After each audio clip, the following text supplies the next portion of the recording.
The Appetite for Destruction Les Paul basically came, I think probably a lot of kids asking me about the guitar that I recorded, the record Appetite for Destruction.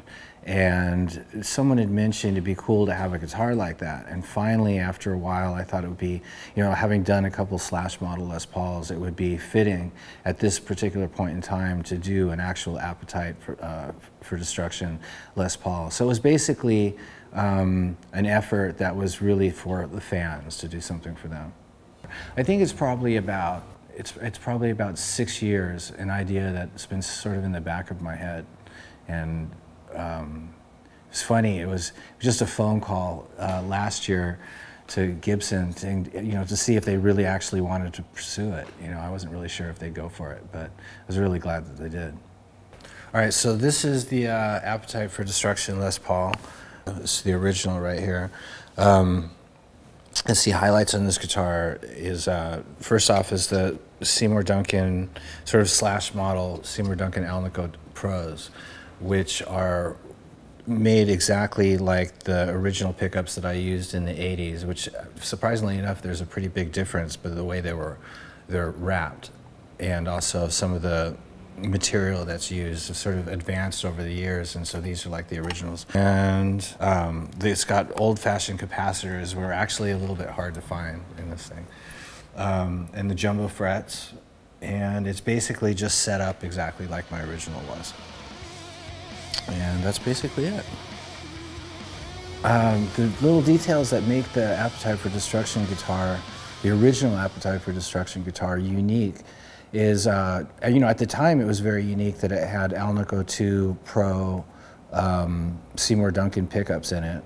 I never paid much attention to the capacitors or any of the other hardware that came with the guitar, but it just had a really, really unique sound, and sort of became my signature sound after the release of Appetite for Destruction. So at this point, in trying to duplicate that guitar, it turns out that the nut was important, obviously the pickups were important, the capacitors were important, the wood was important, and a couple little finer details. So that's what we tried to copy. But you know, all things considered, with the original one, it just happened to have a certain sort of unique tone unto itself, and with the new one, we basically tried to capture that. The new Appetite for Destruction guitar is about as close as anybody could get to the original, you know.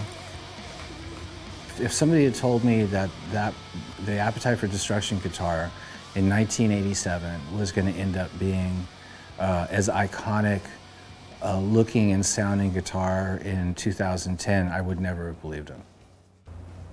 Electric guitar has always had a special place in my heart because I just love the energy of it, and I've always loved the sound of lead guitar, you know, electric lead guitar.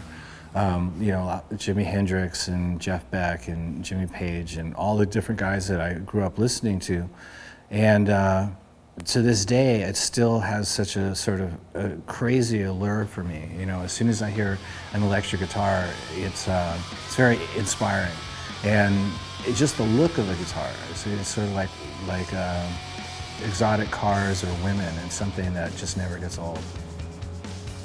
Actually, all the guitar players that I grew up listening to are still exciting to me. It could be from Albert King or B.B. King or Muddy Waters to certain Eric Clapton things, anything that Jeff Beck does, you know, the AC/DC guys, and I mean, I could go on and on and on and on, but it still affects me the same way as when I first heard it.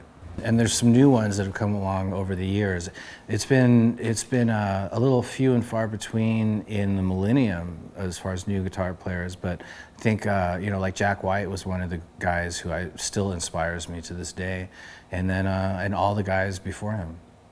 I think one of the reasons I like being given the opportunity to play with people that have inspired me over the years is because it's a huge learning experience, but even more importantly, it's a big honor, you know, to be able to stand in the same square footage as these guys. I was never really much of a computer guy, and then just in the last couple of years, literally the last 2 years, I started to use a computer, and then finding that all the social networking availabilities on these things, it became a great way to sort of reach out and be able to get sort of toe-to-toe with your fan base. And I think it's great. You can do your own updates. You can obviously find out in real time what people think about whatever it is that you've got going on, and you can sort of just interact with them a lot easier than you can by using press updates and stuff like that. So I think it's a huge benefit.